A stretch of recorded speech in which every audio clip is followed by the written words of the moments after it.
más. Ser escuchado. Buenos días, ¿cómo están? ¿Siguen con los pies mojados o no? No. Yo tenía zapatos, me tuve que poner zapatillas, porque la lluvia fue intensa. Bueno, felicitaciones primero por la organización del Congreso, Andrea, Sephora, la verdad, un éxito total. Voy a comenzar comentando una pequeña escena de cine, El secreto de sus ojos, seguramente la tienen presente, cuando Pablo Rago, viviendo en el campo, recibe la visita de Ricardo Darín y entablan un diálogo que le dice cómo vivió después de la muerte, del asesinato de su esposa, y Rago le dice: pasaron 25 años, Expósito. Y Darín insiste: pero ¿cómo hizo? Pasaron 25 años. Olvídese. Bueno, yo estoy como Ricardo Darín, de Bariloche pasaron 30 años y yo sigo buscando respuestas. Así que el caso lo amerita, y lo que quiero saber, ¿cuántos de ustedes no recuerdan o no conocían el caso de Bariloche y de Polanco? ¿Cuántos no lo conocían o no lo conocen? Bueno, voy a presentar primero un video que no es el Power, es un video que está aparte del Power, que es un pequeño resumen de un programa de internet, Voces Anónimas, que me pareció bueno extractarlo para que tengan y ponerlo en contexto de lo que después vamos a hablar con más profundidad. El caso Bariloche. El informe.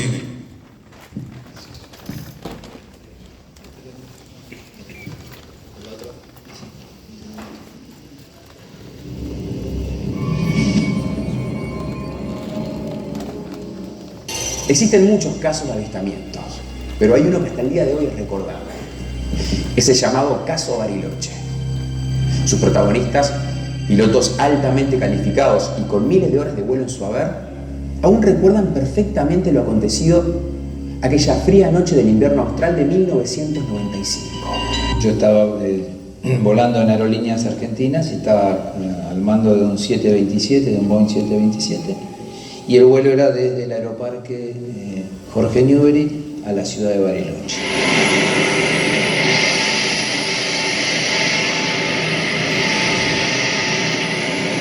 Cumpliendo horario, despegamos y en la mitad del vuelo, podemos decir geográficamente a la altura de Neuquén, nos informan de que había habido un corte de energía en la ciudad de Bariloche.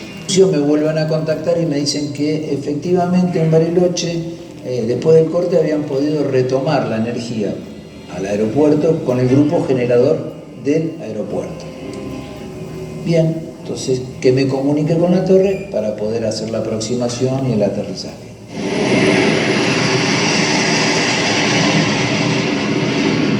Acto seguido nos comunicamos con la torre de Bariloche, le pedimos los datos del aeropuerto, la pista, y nos informan de que estaban operando con el grupo generador del aeropuerto, ya que la ciudad estaba sin luz y que ellos habían, tenían con su grupo generador, suministraban la energía para toda la operación en el aeropuerto. Me autorizan a descender. Iniciamos el procedimiento y a las 11, la posición de las agujas del reloj, empezamos a ver una luz fuerte. Pero la verdad que nosotros en ese momento pensábamos que podía ser algún avión que no se había comunicado a Bariloche por ese corte que hubo y estaría próximo a comunicarse, o ya se había comunicado y nosotros no lo habíamos escuchado. En el momento le pido al primer oficial que le pregunte a la torre si el tránsito que teníamos a las 11 era de alguien conocido. Me dice: no tengo ningún tránsito reportado. Y en ese momento dice, a ver un momento, y empieza a consultar lo que sería el avión de gendarmería, pero que geográficamente estaba del otro lado. Escuchamos comunicaciones del vuelo de Aerolíneas Argentinas, que dice, Bariloche, le dice, tengo un tránsito a las 11, eso escucho. Bariloche le dice que no tenía ningún tránsito reportado, que el único tránsito era el Gulf November, el nuestro, y que ya estábamos cerca de la terminal de Bariloche, pero estábamos 30 millas afuera, nosotros a 30 millas y ellos sobre la vertical del aeropuerto. Y a medida que nosotros íbamos descendiendo para iniciar el viraje final, la luz se hacía cada vez mucho más intensa, más fuerte y más intensa. Entonces en un momento me llama la atención y hago como se hace en la ruta. Prendo y apago las luces del Boeing a ver si hay algún tipo de respuesta.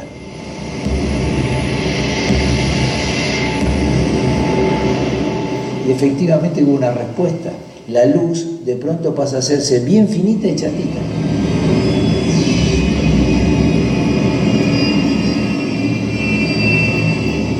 En ese preciso momento el primer oficial me dice, tenemos que virar para enfrentar lo que se llama la fase final de aproximación.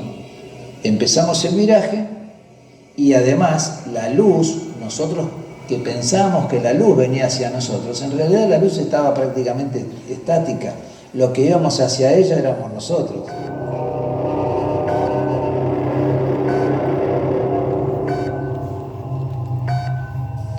Y esto lo dedujo después que iniciamos el viraje, que la luz agarra y se nos pone al lado. Toma forma de una nave, que es un plato sopero invertido, perfectamente todo oscuro, con la parte superior con una cosa color como naranja, que tenía una cadencia que parecía que respiraba. Eso es algo que es muy difícil olvidar, esa imagen, ¿no? Ver eso que es como que parecía que tenía vida, de la forma en que tenía una cadencia así como si respirase. Y después, bueno, en sus puntas salía como un brillo de un verde muy particular. Me concentré en el vuelo y le pido al primer oficial, le digo, decile a la torre que tenemos un tránsito al lado. Porque no me salía la palabra plato volador.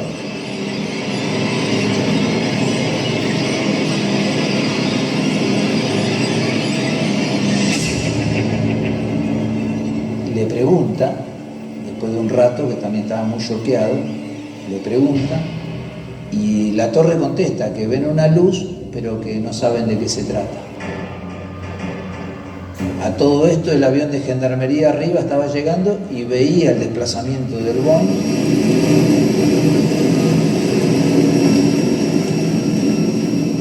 Yo estaba mirando, le digo, para abajo y veo el avión de Aerolínea Argentina porque se ven las luces aproximando al aeropuerto. Nosotros continuamos en la aproximación y cuando estamos prácticamente por tocar pista, el grupo generador del aeropuerto se paró y empezó a salir humo negro del grupo. Y ahí inmediatamente se cortó la luz.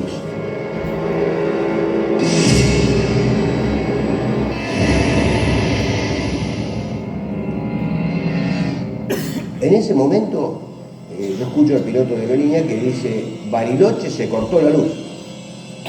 Era la luz de la pista, estaba encendida. Hago escape.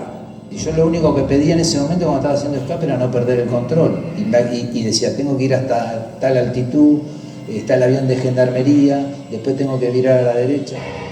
Yo en un momento se me pierde el avión de aerolínea, no sé dónde anda. Entonces nosotros tratamos de arriba, que estábamos volando más alto que el otro avión en la teoría por las indicaciones de la torre, tratábamos de encontrar dónde andaba la aerolínea.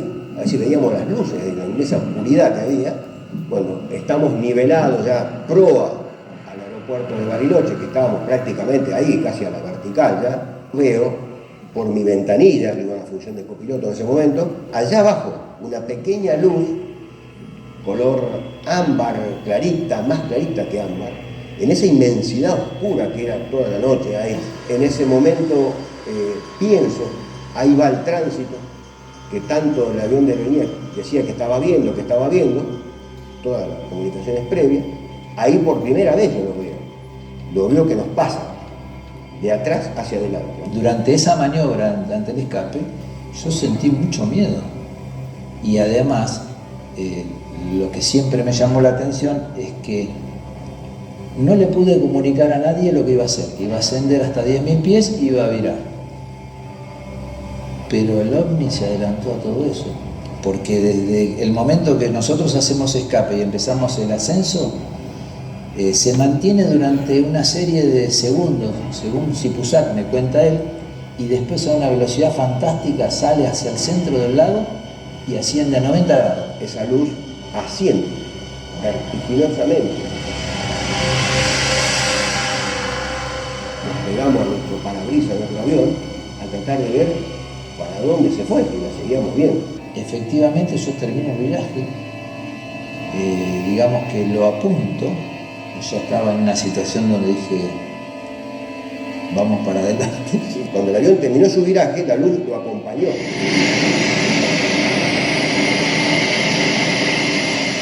Y se queda abajo del avión, me acompaña hasta la vertical del aeropuerto de Bariloche y de ahí sale hacia el Cerroto y desaparece.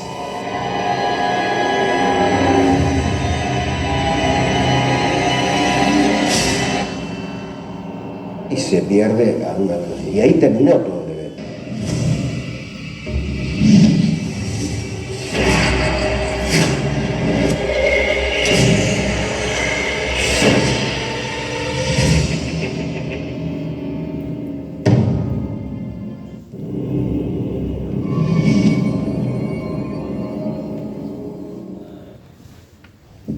Bueno, el programa es más completo, lo pueden encontrar en el sitio de la página de YouTube del canal Voces Anónimas. Hay mucho material de Polanco, de Gaitán, que fue el otro piloto de Gendarmería Nacional. Hay mucho material en el programa de Fernando, entrevistas a distintos, a otros testigos del aeropuerto. Yo lo que quise hacer es extractar acá y me pareció que era lo suficientemente acorde a lo que habían visto, porque a veces se hace difícil relatar toda esta experiencia y se hace bastante larga relatarla, ya me ha pasado. Entonces, ahora lo que voy a aclarar en algunos aspectos es que el caso no se limita a las observaciones de Polanco y de el comandante Sipusak, que es a quien vieron en los medios. Esto sucedió el 31 de julio de 1995. Bariloche, en las imágenes era una recreación, pero no contaba con radar. Entonces esas imágenes que se ven, que parecían como un registro de radar, no lo era. Y no contaba con radar. Entonces todo lo que son los procedimientos de aterrizaje se hace mediante instrumentos, visual e instrumentos. Y el caso ahora, este año, se está cumpliendo 30 años. Entonces vamos a hacer la siguiente imagen. La siguiente, por favor.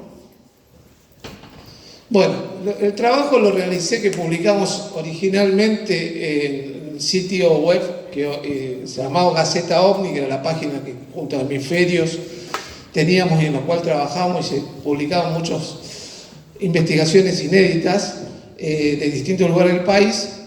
Este trabajo lo iniciamos con el profesor Oscar Uriondo, un pionero de la ufología argentina, al cual quiero siempre recordar. Hoy, hace muy poquito cumplió 96 años, y el desarrollo de ese trabajo lo iniciamos en el año 96, tratando de aclarar un poco que, si bien muchos recordarán, los pilotos dieron a conocer prácticamente el caso en los distintos canales de televisión, Mirta Legrand, Memoria, programas especiales que se hicieron con los testimonios de Polanco y Sipusak y de Gaitán, el otro gendarme que falleció lamentablemente poco tiempo después del caso en un accidente de aviación.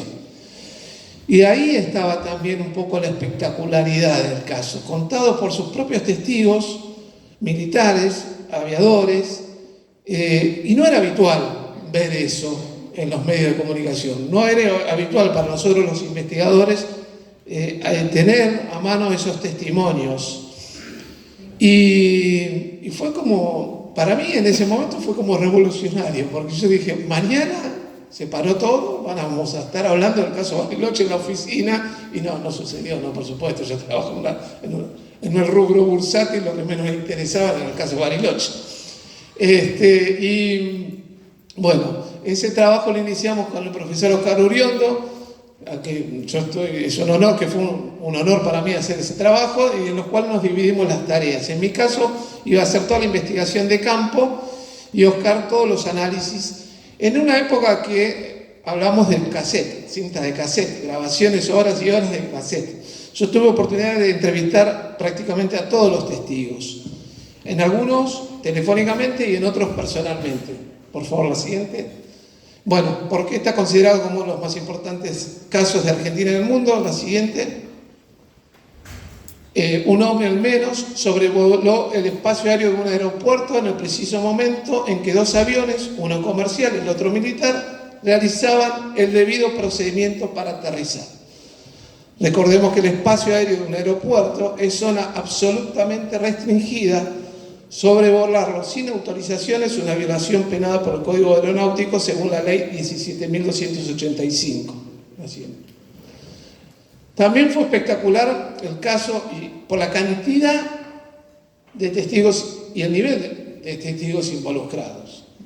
Al menos 17 testigos confirmados, tanto desde los aviones en vuelo como desde el aeropuerto y también desde de la zona de un barrio cercano a Bariloche que se llama Dinahuapi, La siguiente. Para quien no conoce, la ciudad de Bariloche, la Patagonia Argentina, ahí recostada sobre el lago Nahuel-Huapi y la cordillera de los Andes. La siguiente. Estos fueron los aviones involucrados: un Boeing 727-200, un avión de Gendarmería Nacional, Cheyenne, que iba a hacer un vuelo sanitario desde Bariloche a Buenos Aires. Por favor, lo siguiente. Lo vieron a Polanco, lo habrán visto un montón de veces. Polanco estuvo acá en un congreso de Victoria contando también. El otro testigo menos visto, menos escuchado, es el copiloto Carlos D'Ortono. Lo entrevisté en el año 97 en su casa de Quilmes. La siguiente. Comandante Zipuzac, lo entrevisté en Campo de Mayo. Comandante Juan Gaitán, tuve una charla con él después de un programa de televisión que se había hecho un especial. ¿Se acuerdan? La autopsia extraterrestre.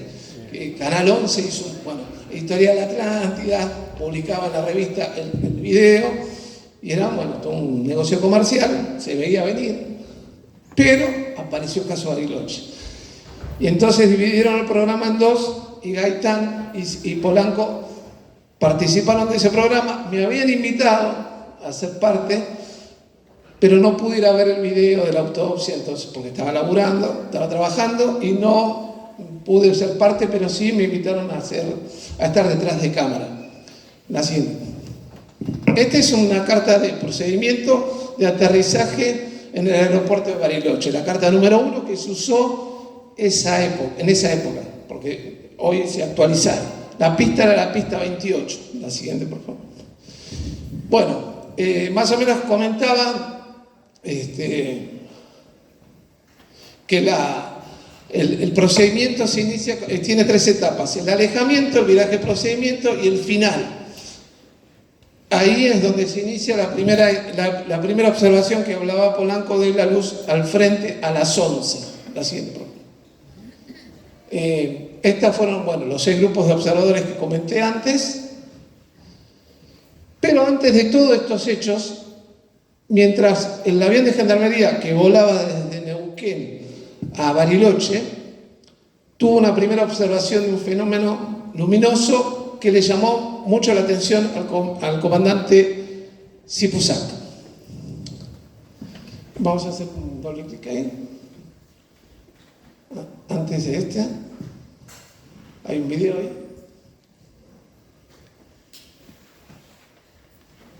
No aparece. En ese. No salta. Bueno, había un video que Mariano Garbarino había hecho para su programa, basado en las entrevistas que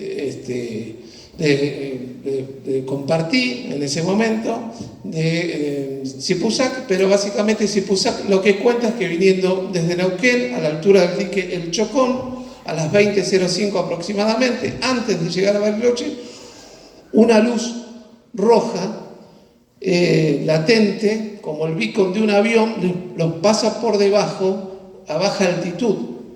Ellos iban a 16.000 pies, el avión, en la luz esta, que ellos piensan que es un avión, los pasa por debajo. Lo que le llama la atención a Zipuzac era que a esa velocidad en que los pasa como poste parado, dice Zipuzac, es normal en un avión jet.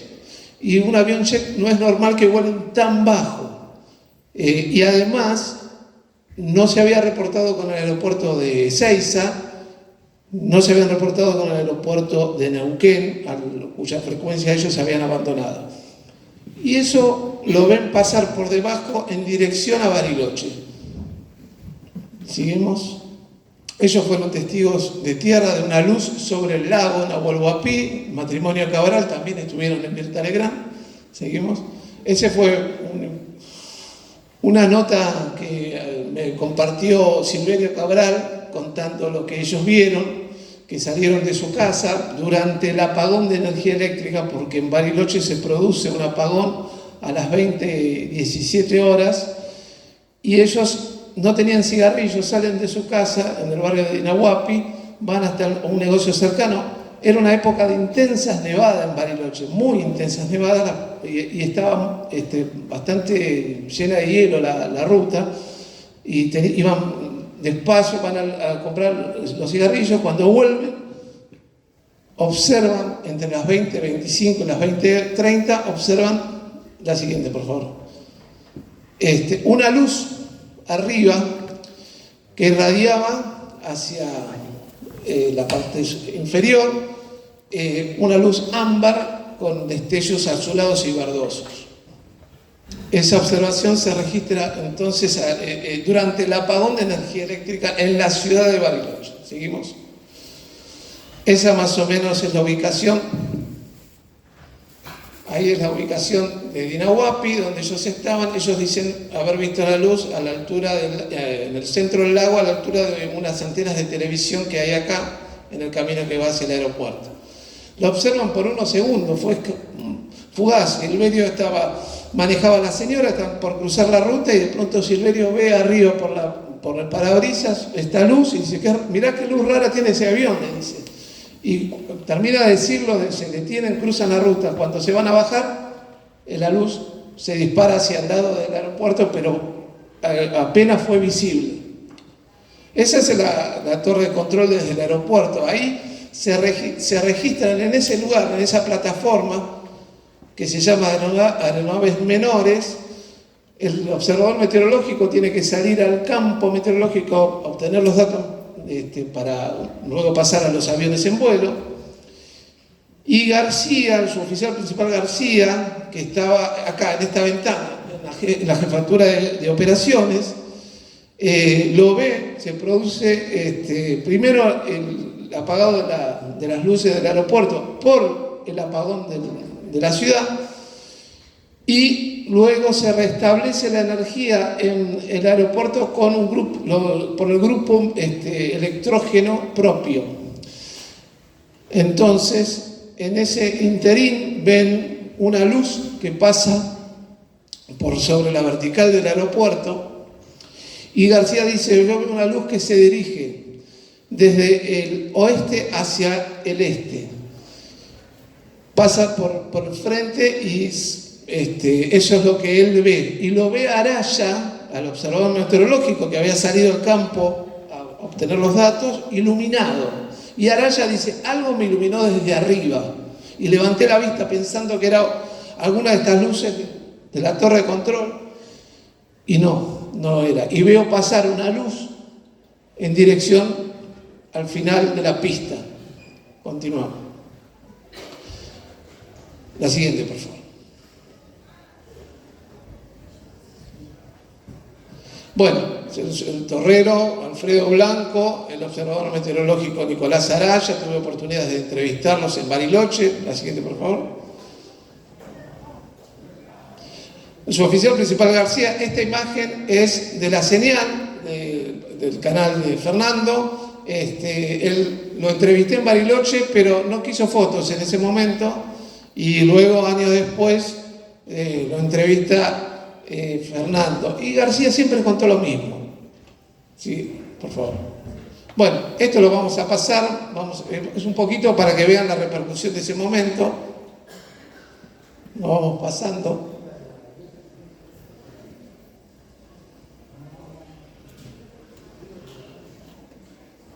Una repercusión internacional, me parece.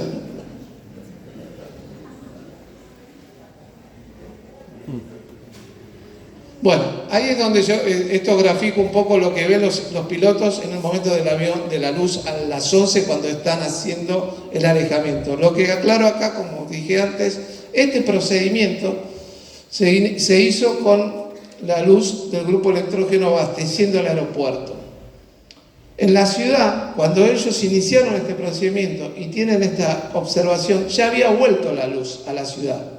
Ya eran, entiendo, a 20:34, 20:35 inicia este procedimiento y se lleva adelante esta observación.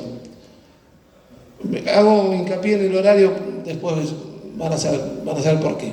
Y este es el procedimiento, ¿no?, que mostraba antes. Y acá están los horarios estipulados. Abandonan la vertical y acá a las 20:39 observan el tránsito a las 11, lo reportan, lo continúan viendo, que es lo que hablaba Polanco, ¿no? Esa luz, le hacen señas con el avión, con las luces del avión, y se disminuye su intensidad. Para D'Ortona viró, hizo un viraje, según me contó D'Ortona. La siguiente, por favor. Un poquito más claro. 20:42 viraje de procedimiento, y por la inclinación del avión dejan de ver la luz, que tampoco era algo más que un tránsito no reportado para ellos. Y lo que sí no era, eso es importante, no era el avión de gendarmería que se estaba aproximando desde Neuquén, porque la aproximación del avión de gendarmería en ese momento estaba por acá, en esta ubicación. Por lo cual no había posibilidades de que se confundieran con el avión de gendarmería. La siguiente.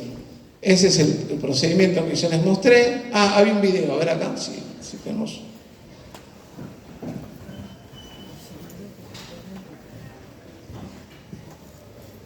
La siguiente. Bueno, no sé por qué no están los videos. Esa es la etapa final del procedimiento, que cuando Polanco dice el ovni nos formó a la derecha. La siguiente. Nuevamente, esta es una recreación de lo que ellos ven, de lo que los 4 tripulantes, o los 3 tripulantes y un ocasional piloto que estaba en la cabina, observan. 3 luces, una ámbar naranja en el centro, 2 luces verdes en los extremos que se aproximan, manteniendo siempre la formación de esa configuración luminosa, por lo cual a los 3 les dio la impresión de que era un objeto con 3 luces. Polanco fue el único que afirmó haber visto la forma del objeto que se aproximó, y habló de un plato sopero invertido. La siguiente. Nuevamente, no sé si... Siguiente. Sí, pero se ve que no sé por qué no se cargaron, no sé. Bueno, miren, yo creo que la última charla de Bariloche la di con diapositivas. Pero yo en la computadora mía salían los videos. Esto es lo que decía, ¿no? Graficando lo que... En líneas generales, cuando nosotros hacemos el informe, detallamos lo que vio cada uno. Pero también hay que hacer hincapié que en esa circunstancia, y en caso de múltiples testigos, las observaciones suelen ser también distintas. Es normal. y también es cómo lo procesa cada uno en ese momento, cómo a nivel emocional lo procesa, porque no todos ven lo mismo, pero no significa que estén equivocados. Siguiente.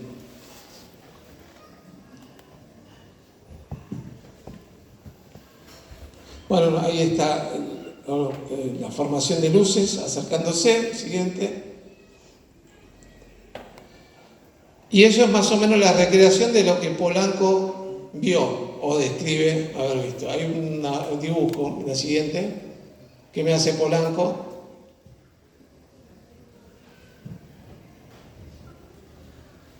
Ese es el dibujo que hace Polanco, describiendo las luces verdes en los extremos, la luz ámbar naranja en la parte superior, y la característica era que pulsaba, como que había energía, como que si respirase. Y eso lo ve no solamente Polanco, sino también lo describe D'Ortona. Así. No va a estar seguramente el audio. A ver. Este es era un testimonio interesante porque era el ingeniero de vuelo. No está.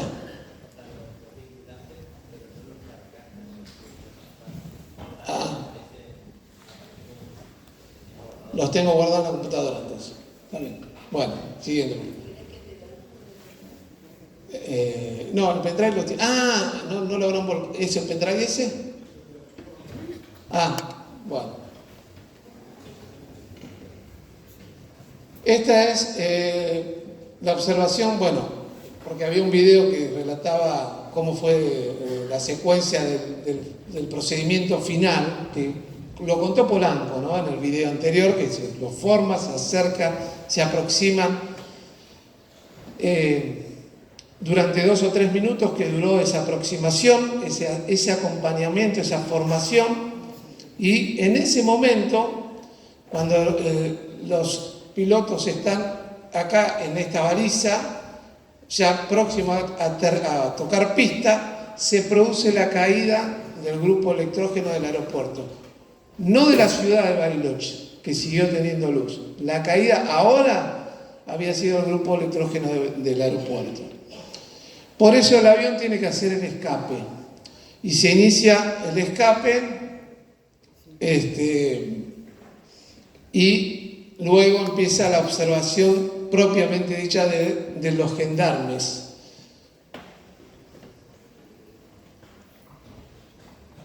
Vamos a ver, estamos haciendo...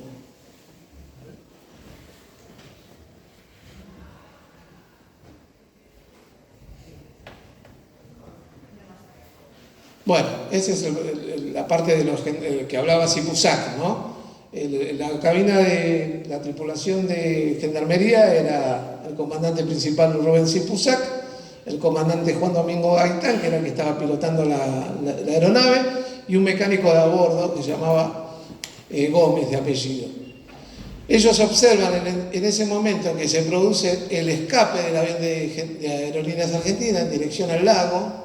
El avión de gendarmería venía acercándose a la vertical, porque ellos se venían aproximando desde Neuquén, y cuando se produce la caída del equipo electrógeno, la torre da la orden al avión de gendarmería a 12.000 pies, 11.000 pies, y el avión de aerolíneas tenía que volver a ascender hasta 10.000 pies para posteriormente iniciar el procedimiento.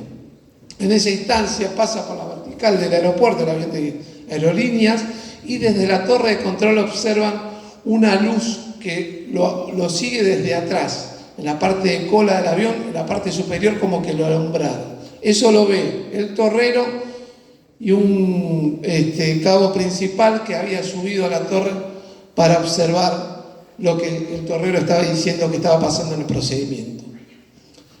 Voy a agregar algo que no dije. Daniel Alberto García, mientras el avión está en final, que dice estar siendo formado por un objeto, ve desde la ventana de la jefatura de operaciones, también ve esa escena, una luz muy próxima al Boeing, que estaba muy próxima, y que él empezó a decirle al al operador de la torre: mirá, estoy viendo la luz cercana al avión, pero el operador de la torre no la vio. Un transportista de Aerolíneas Argentinas que estaba en el aeropuerto, en la jefatura de la aerolínea, también ve esa escena, el objeto muy cerca del avión que los acompañaba en el descenso final. O sea que ahí está ratificada la observación tanto por García como por este operador, este transportista. Y ahí después, cuando hace el escape, que se inicia este escape, el avión de gendarmería, que lo ve la torre de control, se produce la caída del equipo del grupo electrógeno, se produce una falla en el instrumental de la torre de control, el barómetro y otros equipos que dan la dirección, por ejemplo, la que da la dirección de los vientos, que no funcionan las baterías, se encendieron de pronto, inmediatamente después de producirse la caída del equipo electrógeno, y empezaron a dar números sin sentido. El avión está haciendo el alejamiento, el avión de gendarmería está llegando a la vertical, y ahí es cuando Sipuzak cuenta: nos pasa una luz ámbar por debajo, ámbar como una perlita pequeña, bien definida, que nos pasa por debajo, va en dirección hacia el lado donde estaba la aerolínea haciendo el viraje para retomar los 10.000 pies, y esa luz asciende verticalmente, así como iba a la velocidad que iba, que también iba a gran velocidad, asciende verticalmente, se detiene como esperando que vuelva el avión de aerolíneas hacia el lago, a tomar rumbo al aeropuerto. Y fue instantáneo. Cuando se acerca el avión de aerolínea, lo acompaña hacia el aeropuerto, y esa escena la ve no solamente Sipuzak, Gaitán, sino también el mecánico a bordo, que se va a una ventanilla de atrás, porque en un momento se cruzan los aviones en altura, en sentido opuesto, el avión de gendarmería con 11.000 pies, el avión de aerolínea con 10.000 pies, y cuando pasa por debajo del avión de gendarmería, Gaitán hace una especie de maniobra para tratar de ver un poco más qué pasaba con esa luz, y ahí lo ve el mecánico a bordo, que se había una ventanilla atrás del avión, y ve que la luz se aleja fugazmente hacia el cerro Otto, en dirección oeste, haciendo. Bueno, estos son los informes de la Fuerza Aérea, que también lo habrán visto bastante. Se desclasificó también a través a pedido de Sephora.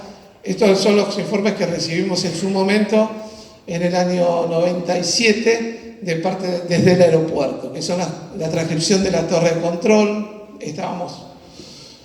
Trabajamos mucho con ese material, el informe de los pilotos, el de Daniel Alberto García.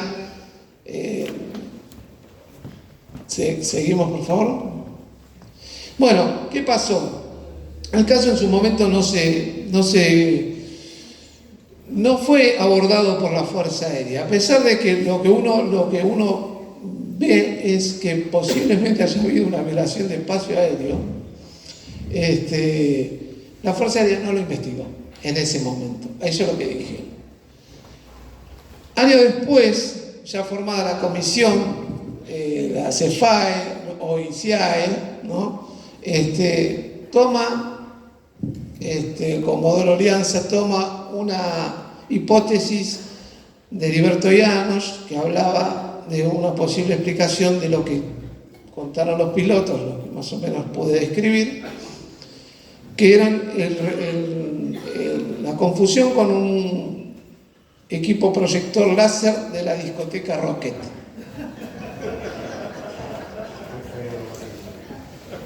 Entonces, esa fue una versión a mediados de la década del 2000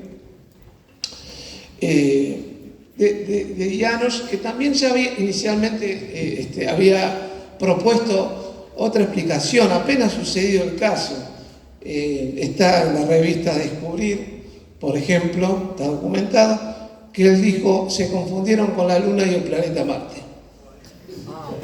Después resultó ser que ni la Luna y el planeta Marte estaban en una confusión, pero no habían estado en el lugar donde los pilotos habían visto lo que describían. Dijo después, no, son proyectores de máquinas Pizarnier que estaban trabajando en el Cerro Catedral. Tampoco. Digo, ¿por qué lo cuento estos antecedentes? Es un poco, cierto procedimiento de descalificar a los testigos, porque, son calificados los testigos, los pilotos son calificados. Nosotros, durante muchos años, y los viejos manuales de ufólogos, hablaban de que la calificación de los testigos era según su nivel cultural, ¿no? Si era un profesor universitario, si era un abogado, tenía más credibilidad que alguien que no tenía estudios. Eso siempre, ¿no? Y en realidad los testigos pilotos, en este caso, son personas humanas, por supuesto, se pueden equivocar, pueden confundirse, pero son calificados porque son los que están habituados al espacio aéreo, a estar, es su zona.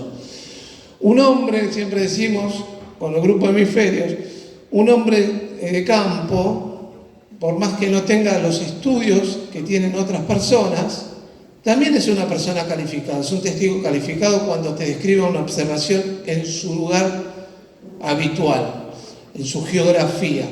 Lo hace calificado eso, porque esa persona no conoce mejor, nadie conoce mejor que esa persona esa geografía. Y si te dice, eso que se está observando no tiene que estar ahí, poner la firma que es así, no hay casa, no hay ruta, no hay auto.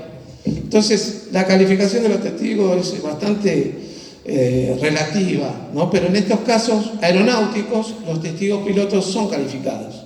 Entonces, la versión que luego concluye la Fuerza Aérea es que en Rocket se estaba utilizando, como había un proyector láser, porque tenía un grupo electrógeno propio. Entonces hay un testimonio del operador del cañón láser, Juan Carlos Rivero, que afirma y asegura haber utilizado esa noche ese proyector. Fíjese un detalle, ¿no? Porque la Fuerza Aérea hace un informe, que con el informe de observaciones de 2018 se publica, explicando básicamente las observaciones de los pilotos, todo ese proceso, la luz que pasa por debajo del avión de gendarmería, asciende, dice, fue el láser. Hizo toda una maqueta para situar las observaciones y ubica el reflector acá, en la vereda de Rocket. Y fíjense cómo es la construcción de la fachada de Rocket, ¿no? Como una pirámide. Bien, entonces hace una serie de detalles y dice, cuando ellos ven el ovni que lo formaba, en realidad están viendo también arriba al avión de gendarmería, porque eso sí lo dice en las transcripciones, que nos está formando el objeto con las tres luces y estamos viendo arriba al otro avión, ¿sí? Por lo cual, además lo descartaba por cualquier tipo de confusión, pero no estaba en paralelo, volando en paralelo al avión de gendarmería con el avión de aerolíneas en final. El avión de gendarmería estaba arriba, pero estaba acercándose al lugar donde el avión inicia el descenso final, por lo cual estaba atrás, pero arriba. Entonces esta imagen también es errónea. Seguimos. Y fíjense una cosa más. La observación, les dije que se registró a las 20:46, la principal esa que los forma durante 2 o 3 minutos. La caída del grupo electrógeno, según el operador de torre de control, fue a las 20:47. Hago hincapié en horarios. Este es el proyector, y esto es un trabajo que hizo Fénix 4, un estupendo trabajo que hizo Fénix 4 de analizar el testimonio de Rivero. Testimonio de Rivero que yo obtengo Cuando sale el informe de la Fuerza Aérea, lo que hago inmediatamente es rastrearlo a Rivero por las redes sociales, lo ubico, le escribo, vivía en México y lo llamo por WhatsApp. Y lo grabé, tengo el audio, lo entrevisto bastante tiempo y le hago dos preguntas fundamentales. Le digo, ¿dónde ubicó el reflector? Y él me dice, yo lo ubiqué en la escalinata de la fachada. ¿Y en qué parte de la escalinata? Arriba, en el descanso. Bien, eso no había duda, me lo estaba diciendo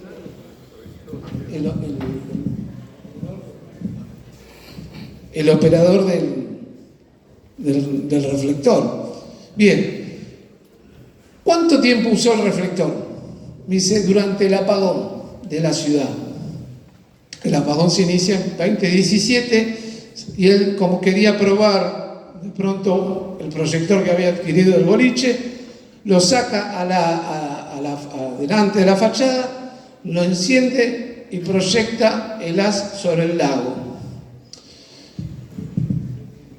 La ubicación del reflector arriba en la escalinata tiene una cuestión que no es menor. Rocket está construido adentro de la línea municipal. Entonces, además de la ubicación del reflector arriba en la escalinata, también jugaba las paredes de los edificios lindantes a Rocket, que también eran una pared para la proyección de los haces en dirección al aeropuerto. No había posibilidad de que el haz de luz del reflector haya ido hacia el aeropuerto. Y el estudio que realiza Fénix 4 y que está en el canal de Sephora, lo pueden ver, está muy completo, y en su página web también está. Ellos además buscan las condiciones técnicas que tenía ese reflector. Entonces, en las condiciones dice, no puede superar los 8 a 10 kilómetros la visibilidad, digamos, el alcance del haz. Por lo cual las distancias que había del boliche Rocket al aeropuerto son superiores a esos 10 kilómetros. Se quedan cortos. No sé, porque no va a haber audio. Sí, bueno, esto era algo que quería mostrar. ¿Seguimos? Bueno, esperemos ahí. Y voy a concluir con el tema del reflector. ¿Por qué no pudo haber sido el reflector? Porque además, Rivero dice, yo guardé el reflector cuando volvió la luz a Bariloche. Y resulta ser que cuando los pilotos tienen sus observaciones, la luz ya había vuelto a Bariloche. Ellos la ven posteriormente a que se restableció la luz,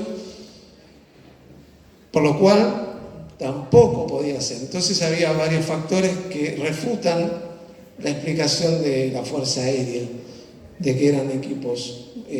Y son datos importantes. Entonces uno ve lo que ve y nota que es un informe sesgado, tendencioso, porque además suma que no como dice el trabajo de Fénix 4, no aclaran detalles. Se basan además en otra cosa que condenan, en un único testimonio. Sí, Pablo.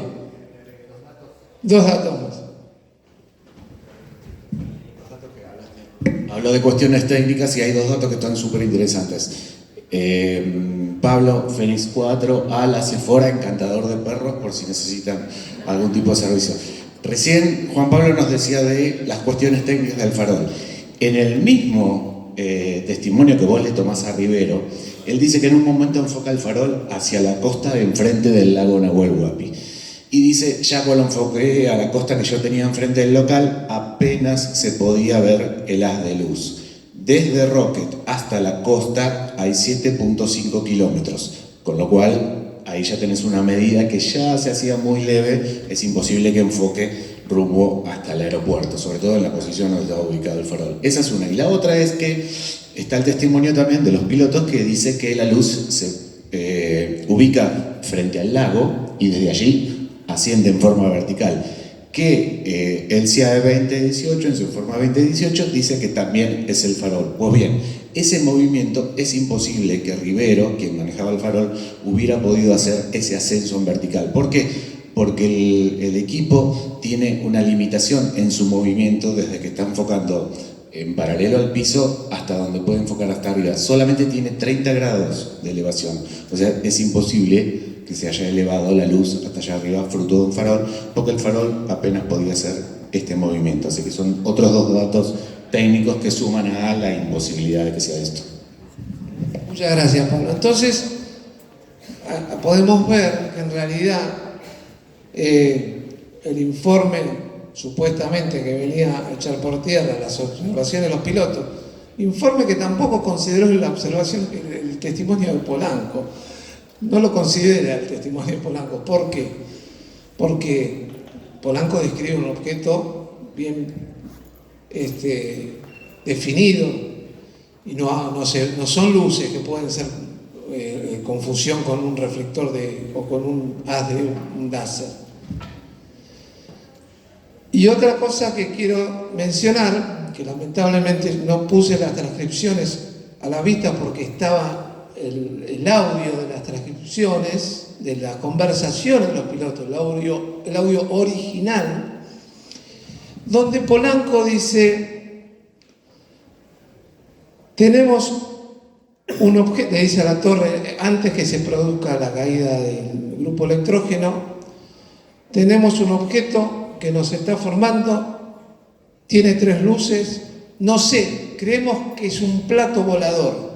Eso es el término que usa Polanco, y eso lo dice Polanco. Las conversaciones las venía teniendo D'Ortona, el copiloto, pero en ese momento toma el micrófono Polanco porque algo los estaba formando tan cerca del avión, porque hablaban de 60, 100 metros de distancia, y no había respuesta, no había reconocimiento de la torre de qué podía hacer eso. Yo digo, para que un piloto en esa situación crítica, que está en pleno etapa de descenso final, a tocar, no va a estar haciendo una broma diciendo: che, creemos que es un plato volador. No, le está describiendo a la torre lo que está viendo. Y dice: estamos viendo a la otra aeronave, al avión de gendarmería, por lo cual no puede ser el avión de gendarmería lo que tenemos al lado. Es un objeto con 3 luces, creemos que es un plato volador. Entonces, ¿por qué descalificar el testimonio de Polanco y no considerarlo y no tomarlo en consideración? Porque fue el único que describió ese objeto. Volvemos al tema. Al momento de las observaciones, la reacción que puede tener el testigo es variable, nadie reacciona igual. Polanco describe, cuenta como que hubo una reacción, un bloqueo de parte del copiloto, que se puso a llorar el ingeniero de vuelo, o sea, una serie de reacciones que pudo haber influido en lo que vio cada uno. Pero, insisto, y lamentablemente no está el audio del ingeniero de vuelo, él dice: está clarísimo lo que vimos, yo no vi el objeto que describe Polanco, pero que las luces estaban ahí cerca, no tenemos ninguna duda. Bien, entonces, ¿qué pasa? Sí. Yo lo seguí mucho al caso de Polanco. Polanco lo define de 15 metros de longitud. Las luces tenían, ocupaban la ventanilla número 3 de la cabina de extensión. Claro, y habla de 30 metros, llegó a hablar. Entonces el copiloto, Carlos D'Ortona, me dice: yo no vi lo que dijo Polanco, pero si esas luces verdes eran el extremo de un objeto, era grande. Bien podía ser un objeto también. ¿Por qué? Porque mantuvo siempre esa configuración luminosa. En definitiva, las conclusiones de nuestra investigación. Una sola aclaración, porque corresponde. Si consideramos el testimonio de Rivero, de que usó el reflector en ese horario, que a mí todavía me hace ruido, porque en Bariloche en esa época, durante esos años, hubo, por ejemplo en el año 98, también observaciones sobre el lago, con el momento de un apagón, y es recurrente las observaciones, el uso de los láser en los boliches de Bariloche. Los que fuimos a Bariloche, viaje egresado, lo sabemos, los que van a Bariloche de turismo también lo han visto, y ellos están muy acostumbrados a los reflectores de los boliches, y mucho más están acostumbrados los operadores de la torre de control y los pilotos que lo ven cada vez que hacen los procedimientos. Entonces, hubo toda una serie de apagones durante esos años, porque cuando hay intensas nevadas, hay intenso consumo de energía y se producen cortes de luz con frecuencia. Entonces, fue el año 95, fue esa noche precisamente que Rivero usó el reflector. Hay una versión de otro trabajador del boliche que en principio puso en duda que haya sido esa noche. Exacto. Entonces, y otra cosa que yo noté en el testimonio de Rivero, cuando yo le digo, mire Juan Carlos, le digo, ¿sabe lo que pasa? Me dice, usted me dice que usó el equipo cuando estaba la luz cortada en Bariloche y que lo guardó cuando volvió la luz, porque el equipo se recalentaba, porque no tenía sentido estar reflejando el haz en el momento que había luz en la ciudad, porque se perdía la intensidad. Y ¿sabe qué? Las observaciones de los pilotos fue durante el momento que había luz en la ciudad de Bariloche. No puede ser, dice. ¿Sí? No, fíjese en el informe de Lienzo, porque en el informe de la Fosaria, porque ahí ellos me dijeron que fue en el momento que hubo un apagón, estaba el apagón. Le digo, no fue en ese momento. Eso es otra confusión. El informe de la Fuerza Aérea no aclara en qué momento fueron las observaciones de los pilotos. La incluyen en el horario en que usó el reflector Rivero, si lo usó, ¿no? Digo yo. Lo incluye en ese horario. Entonces, ahí está lo tendencioso. La omisión de información, adrede, yo no tengo dudas, y con tal de explicar el caso. ¿Por qué? Bueno, no sé, no es que uno busca que el caso quede a la perpetuidad sin explicación. Si hubiera una explicación, como reconozco que si el reflector se usó en esa noche, la observación del matrimonio Cabriar sí puede encuadrarse en la observación del láser sobre el lago. Pero me hace ruido por lo que decía. No estoy convencido que haya usado esa noche el reflector, pero también tenemos que analizar el conjunto de observaciones. El conjunto de observaciones que nos dicen que la observación fue de alta extrañeza. Entonces, las conclusiones que el 31 de julio de 1995 sobre el espacio aéreo del aeropuerto de Bariloche probablemente se habrían observado al menos 2 ovnis, no estamos hablando de naves extraterrestres, 2 ovnis que se aproximaron peligrosamente a un avión de línea. ¿Por qué hablo de 2 ovnis? Porque hay una observación que tiene el avión de gendarmería desde su ubicación, cuando el avión está en final, está acercándose al ILS, al final digamos, de donde se inicia la etapa final, o al comienzo donde se inicia la etapa final, y Sipusacan dice, a mí me pareció ver 2 luces, una al lado del avión y una detrás del avión, que como que lo seguía. Pero como no estaba seguro, no lo informé a la torre. Sí lo cuenta después en un relato. Y resulta coincidente con lo que ve después la torre de control, lo que ven que es cuando el avión está en final, el objeto a la derecha, se produce la caída de electrógeno, del grupo electrógeno, que no tiene explicación la caída del grupo electrógeno. Se triplicó la demanda en energía del aeropuerto. Ese es un informe que quería mostrar de Mariano Garbadino con el operador del grupo electrógeno de ese momento. Se triplicó sin poder explicarse. ¿Por qué? Porque el grupo electrógeno, que eran dos grupos, están preparados para soportar el consumo de energía que tenía el aeropuerto. Y en un momento hay una conversación entre el torrero y el operador del grupo, que él le decía: no prenda las luces de la pista, que el grupo no da más, que el equipo está a full, y no podía explicar esa alta demanda, porque no era del aeropuerto esa alta demanda. ¿De dónde se producía? No lo sabe, no lo supo explicar.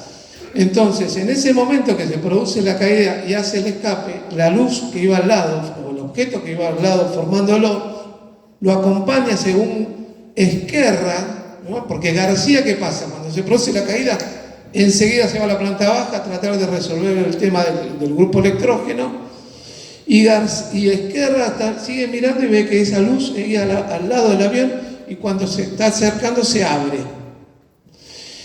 Y después, inmediatamente, después de la vertical, lo ve el torrero y el cantero. ¿Y qué describen? Una luz desde atrás alumbrándolo. Entonces, no es alocado lo que dijo Sipuzak, un objeto a la derecha y una luz detrás.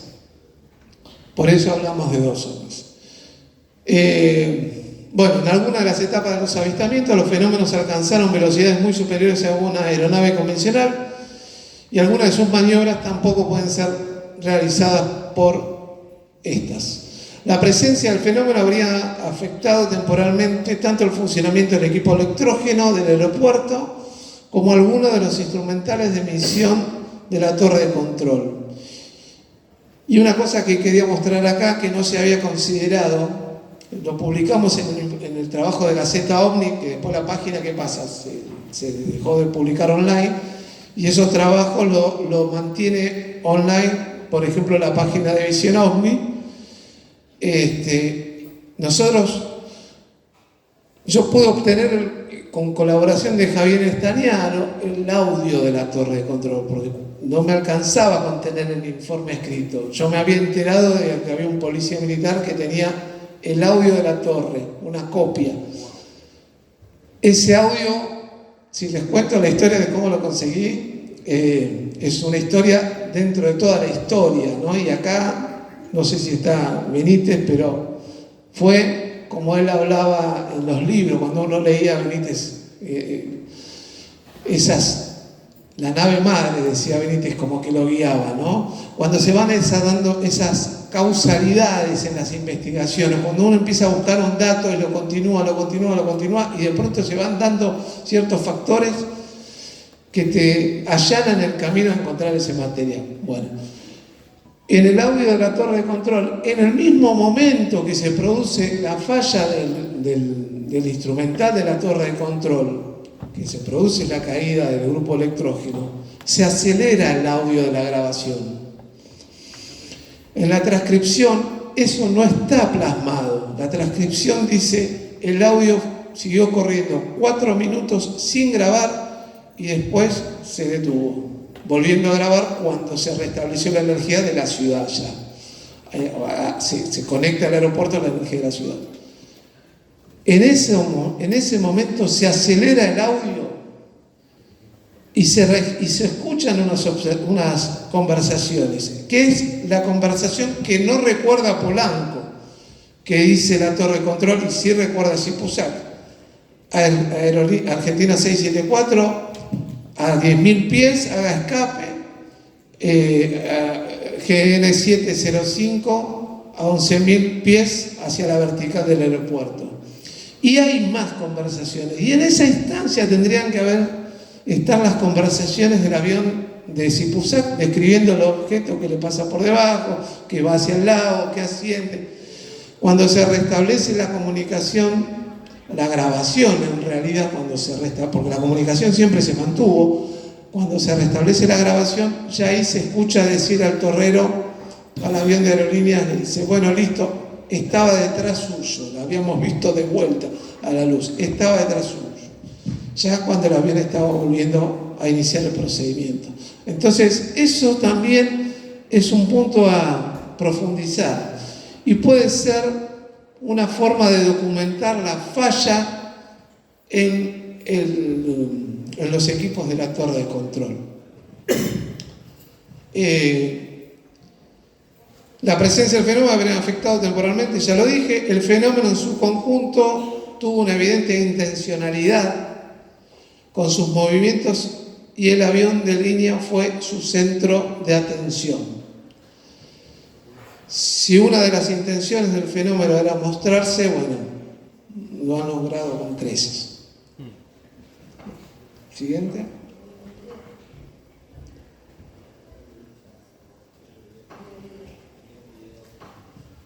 A ver.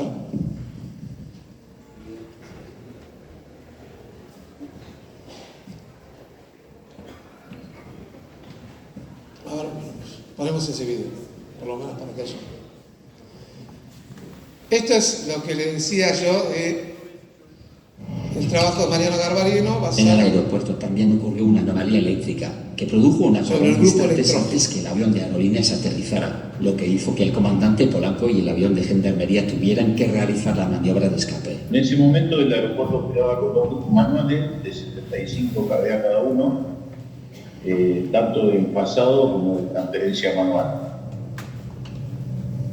De acuerdo a la demanda se ponía un grupo, depende de la hora, depende del consumo del aeropuerto, o en su defecto se envasaban los 2 grupos y se trabajaba con potencia plena. Los 2 grupos alimentaban lo mismo a partir de un anillo de conexionado. Lo que se hacía internamente dentro del aeropuerto, en caso de alguna duda del consumo, era desacoplar de forma manual, pero ya en la habitación, algún sistema comercial o algún sistema que podía considerarse no esencial, digamos. Pero desde la usina, que era, bueno, esta usina ya no existe, no fue reemplazada hace muchos años, se alimentaba con los 2 grupos la totalidad de la. La única manera de que en un sistema de distribución aumente el consumo es agregando impedancias al circuito, y Iberia asegura que nadie pudo haber conectado alguna parte del aeropuerto que no tenía que haber sido abastecida en el protocolo de alimentación de emergencia. En términos de consumo, los 2 grupos no estaban demasiado sobredimensionados al consumo real del aeropuerto. Con el balizamiento en máxima intensidad, con toda la parte comercial a full, etcétera, etcétera, había que tomar precauciones porque no era fácil, digamos. Si bien se podía, no era algo trivial alimentar todo el aeropuerto. El conjunto de luces de pista y balizamiento consumía aproximadamente el 50% de la alimentación de emergencia. Más o menos entre un 40 y un 50% en su totalidad, ¿no? Incluyendo radioayuda, etcétera. Entre un 40 y un 50% de la potencia suministrable en emergencia, digamos. Unos 60, 70 kVA entre balizamiento, flash, radioayuda, reflectores de plataforma, etcétera. Dependiendo si el corte del suministro era diurno o nocturno, se decidía si se conectaban o no ambos generadores. Esto es lo que recuerda Bresa de esa noche. Fue una noche bastante particular. Bueno, veníamos de una gran nevada, una noche terriblemente fría, con mucha helada, que es típico después de una gran nevada acá en Bariloche. El cielo totalmente diáfano. Y minutos antes de la operación de un vuelo de aerolíneas argentinas se corta la energía en forma general en toda la ciudad. Es este caso que, bueno, como un corte más, acudimos a la usina, el controlador de turno me informa, nosotros tenemos una frecuencia de coordinación como todos los aeropuertos, me informa por frecuencia que había tiempo, que había que reconectar, pero que teníamos el tiempo para hacerlo, así que el avión estaba en procedimiento.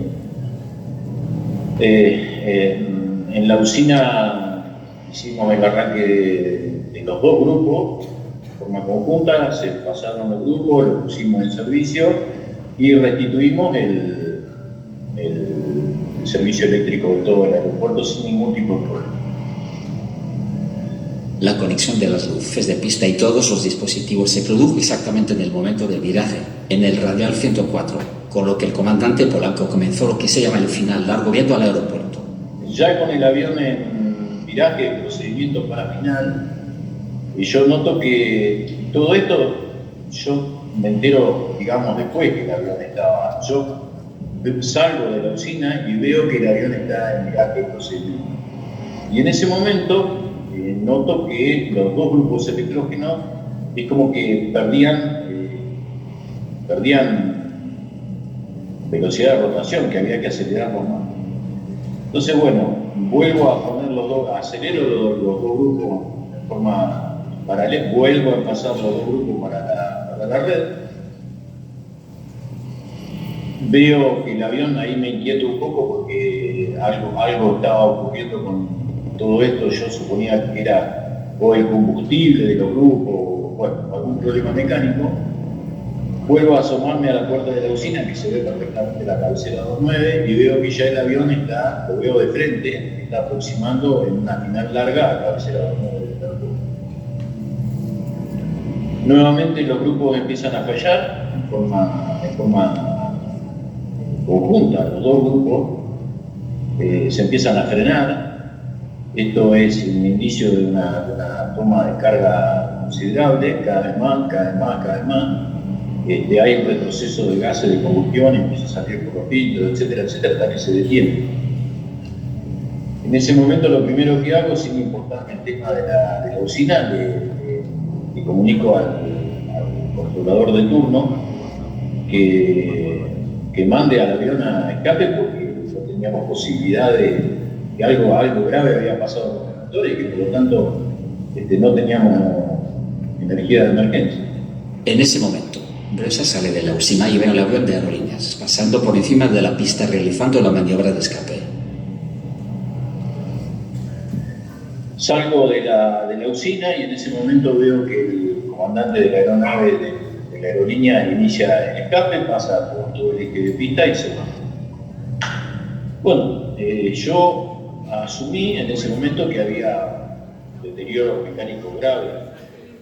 Bueno, concluyo por una cuestión de tiempos que Bresa asumía que había deterioros graves en los grupos, y unas horas después va y hace arrancar los motores y el grupo, los equipos volvieron a funcionar normalmente. No tuvo avería, no tuvo fallas, y de hecho lo que dice es: lo seguimos usando 4 años más a esos equipos, por lo cual ahí da la pauta de lo que era, que estaban preparados para soportar el consumo de energía del aeropuerto, y él manifiesta entonces la extrañeza de lo que pasó esa noche.